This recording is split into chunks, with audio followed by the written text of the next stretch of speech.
예, 이번 시간에는 조동사에 대해서 한번 살펴보겠습니다. 자, 저번 시간에 이야기한 것처럼 우리는 동사를 현재와 과거와 같은 어떤 시제를 표현할 수 있는 그런 단어라고 정의를 내렸는데, 자, 그러다 보니까 이 조동사가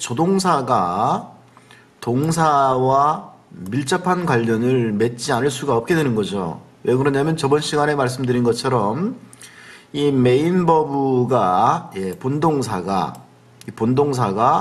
바로 동사의 5가지 형태와 조동사가 만나서 이루어지는 그런 형태를 갖게 됩니다.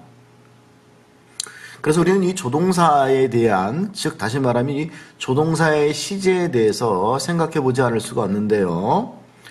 자, 어쨌거나 이분들이 보면 어떻게 표현하고 있냐면 She has gone to America 라고 해서 이 has라고 하는 바로 이 우리가 전통적으로 현재 완료라고 하는 시제를 만들기 위해서 쓴 이 has라고 하는 기능형 조동사가 바로 이 마사콜론 선생이 이야기하는 동사의 바로 요 과거분사형이죠. 바로 그 형태와 만나서 본동사를 이루게 됩니다. 자, 그 다음에 두 번째 문장 보면 will이라고 하는 우리 법조동사가 그 다음에 동사 원형 미래형이 되고, 그 다음에 또 현재 분사형 동사, 저번 시간에 말씀드린 것처럼 바로 eating은 이분들의 그 교재 안에서 동사의 한 형태입니다. 동사라고 표현을 합니다. 그래서 이 동사와 조동사가 만나서 바로 본동사를 이루는 바로 그런 형태를 취하고 있고요.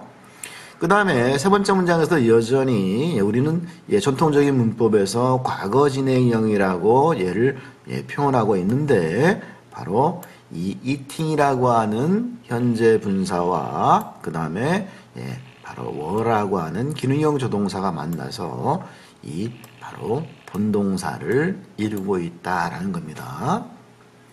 자, 그러면 이 조동사에 이러한 우리가 willbe와 같은 이러한 형태의 그러면 이 시제는 어떻게 만들어내는가? 당연히 기능형 조동사에서는 이미 우리가 배운 것처럼 이것이 바로 과거라고 하는 것을 알게 해주고, 그리고 이것이 주어가 3인칭 단수 현재라고 하는 것을 알게 해줍니다. 자, 그러면 이 법조동사의 시제는 어떻게 바로 결정되는지 이분이 말하고 있는 그 관점을 한번 이야기해 보도록 하겠습니다. 조동사의 시제에 관해서 우리 한국에서 수도 없이 많은 사람들이 이 조동사에 대해서 의문을 제시하고 우리 현재 쓰고 있는 문법이 맞는 거냐 틀리는 거냐 아주 많은 이야기들이 많습니다.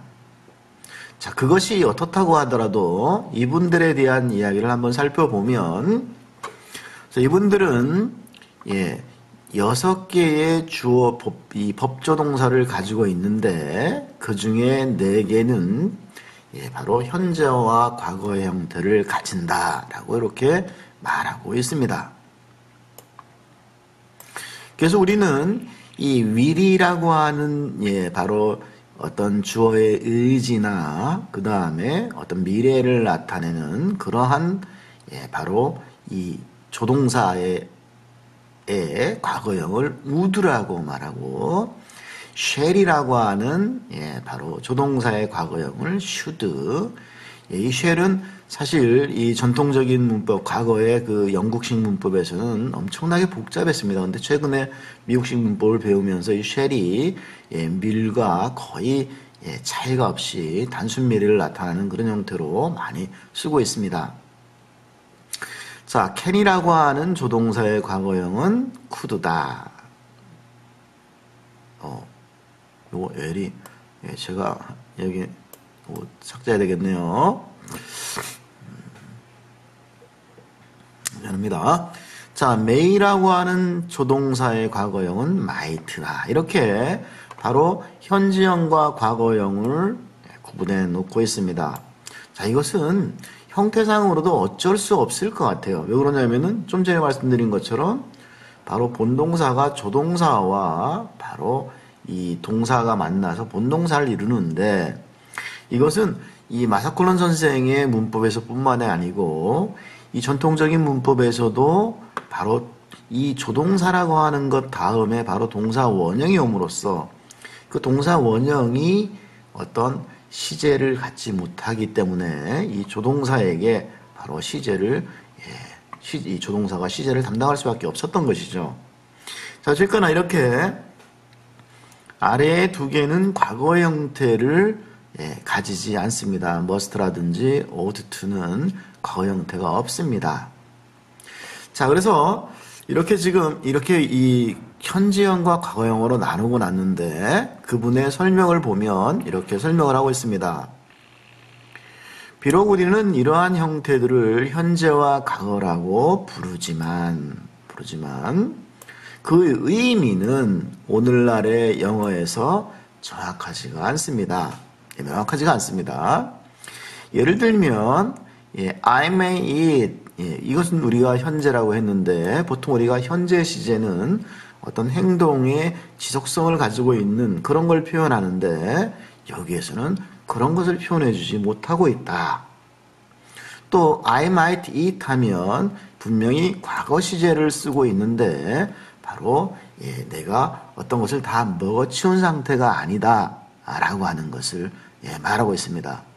그리고 이러한 문장들은 실제로는 애초에 일어나지도 않을 수도 있는 그러한 것을 나타내기도 한다 이렇게 말하고 있습니다. 자, 따라서 우리는 이 조동사의 현재형, 과거형에 의존해서 우리가 기존에 알고 있는 현재형, 과거형을 적용한다라고 하는 것은 좀 약간 좀 이렇게 달리 봐야 될 것 같고요. 그 다음에 이 조동사가 시제를 명확하게 표현하는 경우가 분명히 있는데 그때 그것은 바로 그 문장 안에서 시간부사와 동반해서 표현한다 라고 말하고 있습니다.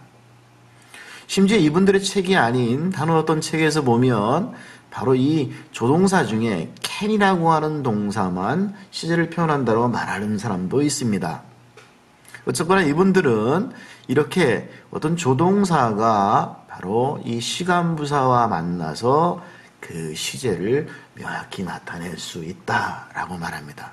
즉 우리는 이제 조동사가 현재형인지 과거형인지 이것이 중요한 것이 아니고 바로 이런 것은 바로 우리가 이 조동사의 본연의 그 가지고 있는 그 의미를 해석해 주면 될 것 같습니다.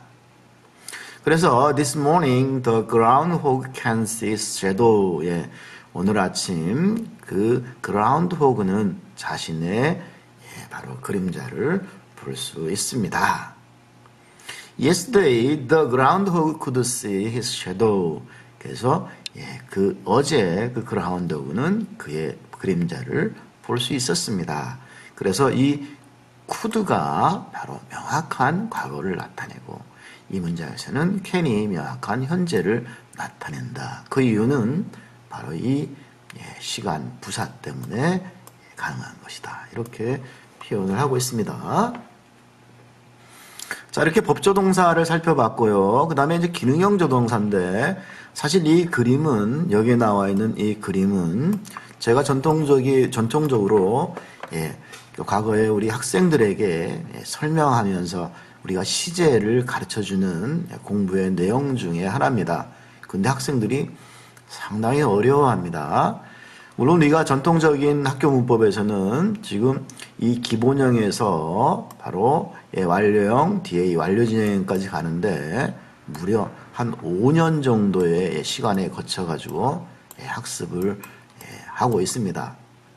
하지만 우리가 이것을 어떤 시간 테이블에다 놓고 바로 여기가 현재라고 하는 시간, 그 다음에 여기가 과거라고 하는 시간이라면, 우리가 미래라고 하는 시간이라면 바로 이렇게 우리가 시제 표현을 할 수 있다 이렇게 가르치고 있는데 상당히 어려워합니다.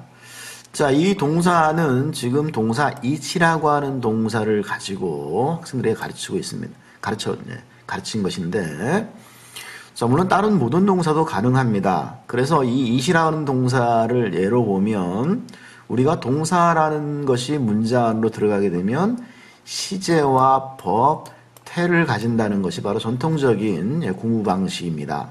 그래서 우리가 의미를 여기서 형성해 내고 있죠. 상당히 학생들이 어려워하고 힘들어하는 그런 공부 내용인데, 이렇게 시제 법체라고 하는 성질을 가지고 동사 형태를 만들어내면 이렇게 능동태의 직설법 12가지, 그 다음에 바로 수동태의 직설법 12가지, 그 다음에 가정법의 현재 과거, 그 다음에 과거 완료라고 하는, 죄송합니다.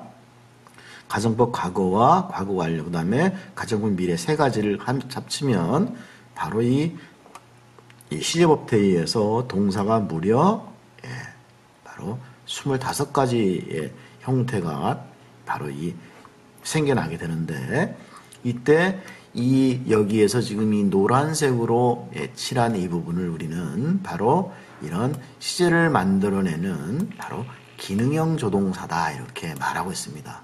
따라서 우리는 조동사를 법조동사와 기능형 조동사로 나눌 수 있는데, 바로 이 책에서도 바로 이것을 바로 기능형 조동사로 보고 있는 것이죠. 따라서 우리는 좀 전에 말씀드린 것처럼 이 본동사라고 하는 것은 바로 이렇게 현재형 기본형에서는, 현재 과거에서는 이렇게 이러한 단순한 형태로 나올 수 있지만, 대부분의 경우 바로 이렇게 좀 전에 우리 말씀드렸죠. 우리 동사 어떻게 생겼죠? 바로 요 원형 형태, 그 다음에 현재형 형태, 그 다음에 과거형 형태, 그 다음에 우리 ing가 붙은 형태, 그 다음에 바로 과거분사형 형태, 이렇게 5가지였습니다. 여기에다가 바로 이러한 조동사를 붙이게 되면 우리가 지금까지 배웠던 동사의 형태를 만들어내게 되는 것이죠. 자, 이렇게 우리가 여기에 나와 있는 이러한 형태들도 바로 조동사로 다 볼 수 있습니다. 그래서 지금 여기에 있는 형태들은 바로 마사콜론이 이야기하는 바로 이 본동사다, 이렇게 이해하면 틀리지 않겠습니다.